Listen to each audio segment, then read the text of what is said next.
আকাশ গ্রহ নক্ষত্র নিয়ে যাদের অতিরিক্ত কৌতূহল তারা চলে যেতে পারেন নব থিয়েটারে। আমরা কার পার্কিং করে ভিতরে ঢুকে গেলাম। 100 টাকার টিকিট নিয়ে আমরা ভিতরে গিয়ে একটা শো দেখলাম। যারা পড়াশোনা করো এবং সায়েন্সের স্টুডেন্ট তারা অবশ্যই এখানে আসা উচিত এবং এখানের গ্রহ নক্ষত্র নিয়ে যেসব কথাগুলো বলা হয় সেগুলো আসলে দেখা উচিত। বিজ্ঞান বইতে যা যা আছে প্রায় অনেক কিছু এখানে দেখানো হয়েছে। যতক্ষণ শো চলছিল ততক্ষণ মনে হচ্ছিল সব কিছুই আমি জানি, সব কিছুই তো অনেক কিছুই আমি বুঝতে পারলাম, কিন্তু যখন শো শেষ হলো তখন মনে হলো আসলে মাথার উপর দিয়ে গেল পুরো ব্যাপারটা।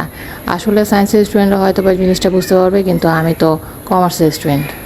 যেটা সর্বোপরি বোঝা যায় সেটা হচ্ছে আমাদের পৃথিবীর মতো আরও একটা পৃথিবী খোঁজার চেষ্টা করছে বিজ্ঞানীরা। যেহেতু এটা বিকেলবেলা তাই দেখলাম যে অনেক বাচ্চারা পাশেই একটা জায়গায় খেলছে।